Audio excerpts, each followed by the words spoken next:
I wanna breathe like I'm brand new. Why can't I feel like I'm supposed to? Don't you feel the pressure? I do. Tell me this will end soon. My mind's running away, a mile a minute, can't shake it off. A free fall, I'd give anything to make it stop. How can I be an optimist when all this feels infinite? When the darkness finds me, all this feels infinite. When the rain is like all this feels infinite. It's infinite. Infinite, it's infinite. I gotta find some way to relate at your line so I can see straight through this. Anything I have to. My mind's running away, a mile a minute, can't shake it off. 6 feet down, buried in my own thoughts. How can I be an optimist when all this feels infinite? When the darkness finds me, all this feels infinite. And the rain is like all this feels infinite. It's infinite.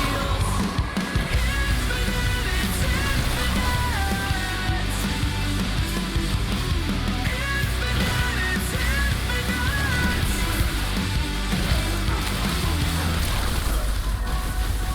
it's infinite.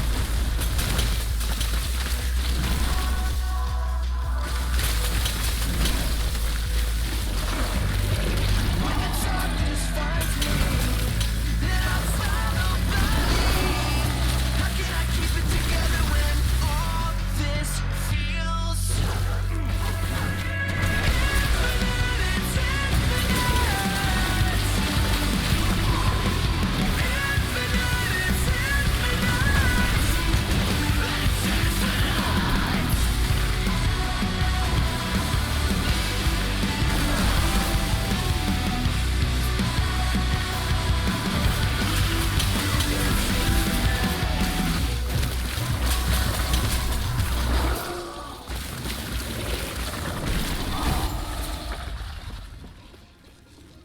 What's up, everybody? I wanted to do another video to kind of counter some of the things I've been hearing about the Spellblade class. There was an interesting discussion, I'll call it, going on in the general chat the other day that Spellblade really couldn't push high corruption. It just didn't have like endgame potential, and I think people were talking mainly like 200 and up corruption. I wanted to counter that because I've found a build that is pretty survivable with great damage output, and it's kind of a jack of all trades. It can do basically all the content in the game. It can solo tier 4 dungeons. I'm currently pushing up to a like high 300s corruption monoliths without any real issue so far, and I've been able to solo all the arena champions. So this is a kind of do everything build that works really well as a generalist. I had to make some tweaks. I posted a video a couple of weeks back, probably closer to a month now, that was a much earlier version of this same build. It was a lot heavier on DPS focus, didn't have nearly as many uniques in the build-up, and it just didn't have the survivability. I started hitting a wall right around 100, 150 corruption on monoliths and realized I needed to make some tweaks. So I'm going to use that build as a starting guide and mainly highlight the changes that I made to end up where I am now, and then I'll show off a little bit of gameplay as well. But hopefully you guys can have some fun with this. I think it's pretty unique as far as Spellblades go. You might notice right off the bat from my health bar, this is an interesting, there's a couple layers of survivability going on in this build. It's not a low life build, it's more of like a medium life build. The key item here that we've kind of built around is Bulwark of the Last Abyss. Interesting shield with an interesting proc, so every 3 seconds it's going to take 25% of your current health away and you get this Apocalypse buff, right? The big thing, the main thing that we are abusing with this is in conjunction, and I'm hitting the wrong keys, with the reactive ward passive node in the base mage tree, you get a huge burst of ward every time you drop below 70% of health. So that means on if you're starting at max health, every 2 procs of this lose 25% current health from Bulwark, you're going to get this big burst of ward, and you can see it should go off here in a second. I'm getting right around 4,000 ward immediately when that goes off, so it's a big amount. That is kind of the core layer of survivability. I've gone a few points into ward in here for the extra ward retention, but Silver Rune is a must-take if you're going to do this. Not only are you getting a 60% buff to the ward generation from Reactive Ward, which is huge in and of itself, but the big thing is it reduces the cooldown by 6 seconds. This is a base cooldown of 12, so you're cutting that in half, and that lines up perfectly with the timing of this, because every 3 seconds you're losing 25% of your health. You need 2 of those to proc the burst of ward, so that's going to happen every 6 seconds. So the timing lineup, it syncs up perfectly with the reduced cooldown from Reactive Ward. Other things I want to talk about on the gear front real quick. You can see I was lucky enough to get 2 LP on this shield. I didn't get great rolls. I was hoping for more survivability, but this is pretty nice. I do want to mention the 70% increased armor. This build does have really a decent amount of armor, particularly for a Spellblade. 36%. We've got a 47% block chance. Block effectiveness isn't great, but these two in combination with each other are going to be mitigating a lot of your damage. The other layer of survivability that we kind of have going for us are these 2 idols. So they both are basically the same affixes, plus lightning damage while you have Lightning Aegis, and then a chance to gain Lightning Aegis on hit. I found that 2 of these, just shy of 10%, means that this is almost always up in monoliths. It's definitely always up in arena, and it's mostly up even during single target fights like a boss fight. And if you don't know what Lightning Aegis does, that gives you a flat 25% damage reduction to incoming damage. You get, I believe it's a 25% flat increase to lightning damage done, and then obviously these 2 are adding just about 90% additional lightning damage added while that buff is up. So these are really big. That flat 25% damage reduction in conjunction with all this armor and the block chance means that it really does take quite a lot to bring you down. The only thing that's killed me with this build is one-shots from bosses, and that mainly happens, you have a very small window of survivability where if your ward is decaying and your health is, let's say, right around like 60% where it is now, like right now, this would be that small window where, you know, your total HP between the ward and your current health pool is actually kind of low, you know, call it 2,000, maybe a little bit more than that. And that's where, you know, you can get taken down if you're not careful, but with good use of Flame Ward, good movement from Surge, you should be able to play around that. I certainly have not had any issues where I feel like, you know, I've hit this impassable wall of progress with a boss or anything like that. It's usually just coming down to me making a mistake or a mistiming or something like that. Other items that feed and pair really well with Bulwark, I won't say that you need these. The only other unique you probably need for this build is Sunwreath. I finally found one with LP. Also got a kind of a crappy roll on this 50% increased lightning damage, so that was disappointing. But the 2 others I'm running are Siphon of Anguish and Shattered Chains. So Siphon of Anguish, this has a 30% chance to apply Doom on hit. That's really strong for a number of reasons. Again, if you don't know Doom, it is a void dot, but it also increases the damage the target takes, the melee damage the target takes by 4% per stack, and it can stack up to 4 times. That is further amped by Shattered Chains, which adds another 5% melee damage increase per stack of Doom. So that means if you get the 4 stacks of Doom on your target, they're now taking 37% increased melee damage. So that's pretty strong. The Shattered Chains also has a little bit of melee void damage on it, which is okay, pretty good. The 56% increased melee damage is very nice for this build. But the real big thing, the other affix on this, is the additional increased armor. So between this and this, you're getting over 130% increased armor, which is quite a lot. You do need some source of leech or just some kind of sustain if you're going to run Bulwark. I went with the Siphon of Anguish for this. I got good rolls on a 3 LP Siphon, so that was really nice.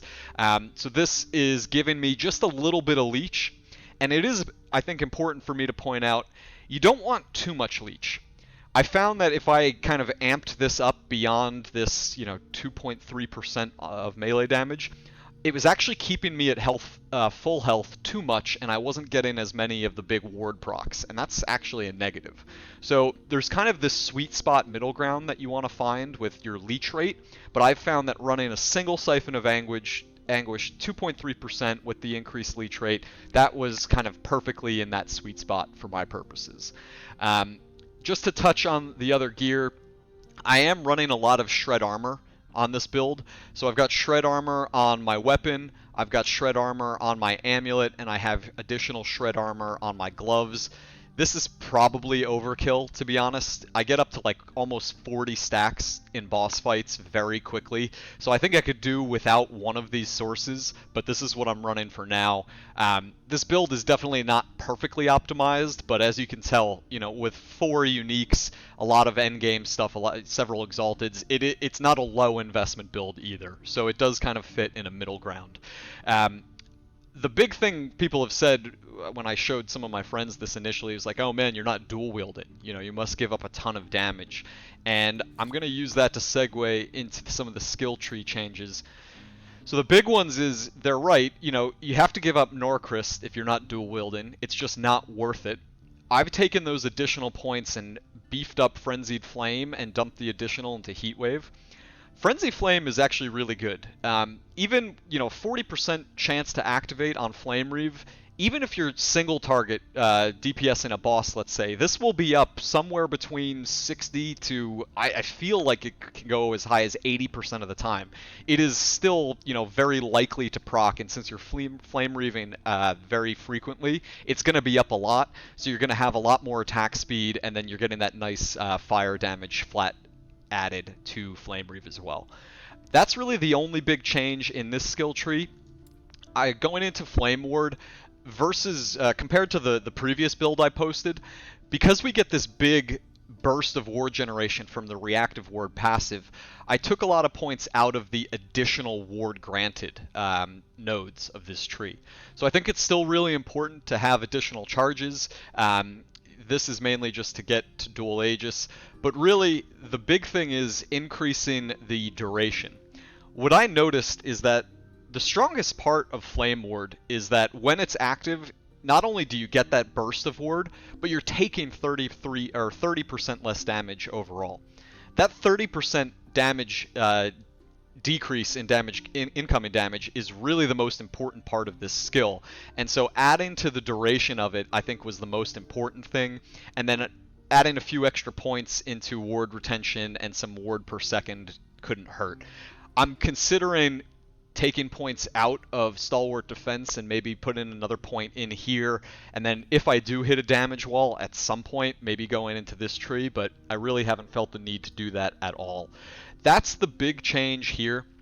I do want to just remind folks, I am using Galvanize on Firebrand, and that is mainly for a few reasons.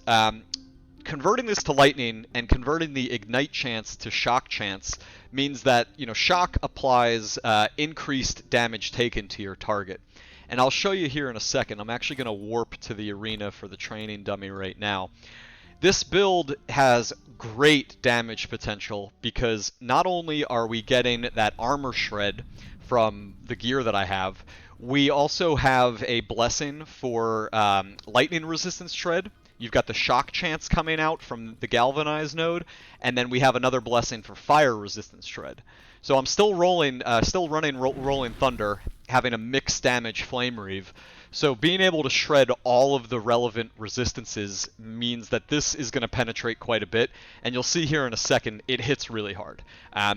Flame Reave is going to hit twice because, one more time, I've got Flame Caller, so it's going to hit on the way out and hit again on the way back. That actually synergizes all nicely with Frenzied Flame as well, because again, with the 40% chance, now you have 2 hits to proc that off of. So that all kind of lines up pretty nice. And you'll see, I'm going to hit this a bunch here. I regularly, between both hits of Flame Reave, I generally crit between 2 and 3 million. So I'm going to release a Flame Reave, try to get a Frenzy charge, and then we'll do a big one with Enchant Weapon active. See, that was 1.8 with 800 on the back end, 1.3, and this is no Enchant Weapon. You're still hitting for 1.5, and if you get even closer, right, Flame Reave has that damage fall off, so when you're really close to your target, it does the most amount of damage. Let's get one more Frenzy going here. No Frenzy, no Frenzy, there's a Frenzy. Yeah, that was a 3 million. That was 2.1 on the way out and 9k or 900k on the way back, and another one. Yeah, you can see the damage numbers are really big. So this quite honestly melts stuff. It really has not felt like I have had any damage issues whatsoever. I've really been able to focus mainly on adding to survivability, and that's why a lot of the gear I'm farming now, I'd like to get another 2 or 3 LP shield and maybe a better Sun Wreath with more LP, and add some more survivability affixes to those pieces of gear. But you can see I'm at 380 corruption on Age of Winter. I will just let's pick a random node here. Let's just go here. Is this an arena? I always think the arenas are the most fun. I don't think we have one though. City. No. Well, let's just load in here and I can show you some gameplay.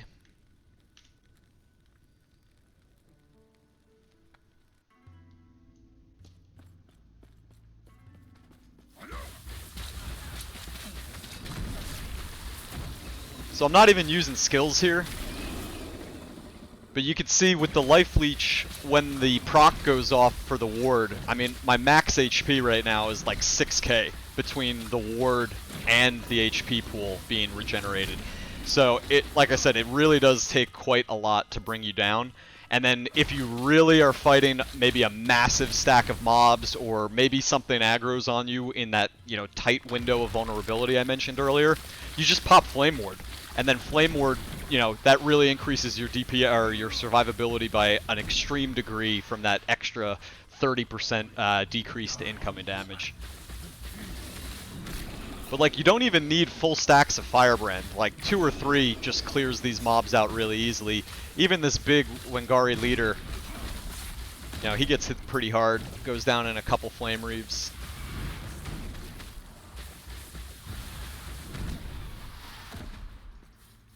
There's no boss here, unfortunately. It's just the Spire. Let's see if I can get a big stack.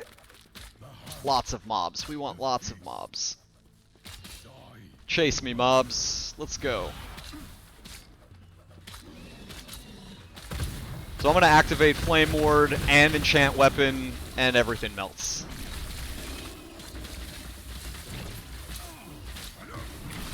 We are running one of the specializations for Surge, where you get a lot, like a bigger burst of ward. You get a big burst of ward just from hitting one enemy with Surge, and then you get an additional flat bonus to that ward generation per enemy hit.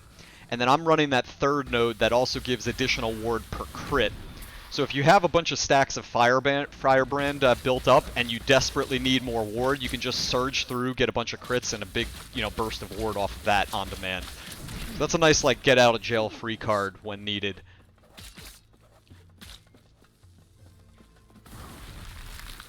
I'm gonna activate everything here. This Wengari Matriarch goes down. Yeah, that was a 100k crit on her, dies instantly. Second one goes down quick. And I will say, like, for this particular build, these map modifiers are a piece of cake. There's definitely a few that you want to avoid, but this affix is like, it's free game for you, because we have so much resistance shred. Like, if we just look at this guy, right, you get shock, fire shred, lightning shred, and then obviously the armor shred as well. And then there's the doom stacks amping their damage. So whenever you see plus to resistances, that's like a node you want to take immediately. The things you generally want to avoid are the dodge can be kind of annoying, and then chance to avoid crits. This is a very crit reliant build, so I won't say that it doesn't do anything to hamper your survivability, but when you have the crit avoidance modifier on a particular Echo, it definitely feels like it takes a little longer for things to die, just because you're not going to be critting as much. But that's it in a nutshell. I will post this and link it to that earlier video that I did, because I know some people were looking for, a more late game viable build. But I hope you guys have fun with this. Let me know if you have any feedback, suggestions, comments. I haven't seen anything else really like this, so would love to hear what people think. Thanks for tuning in.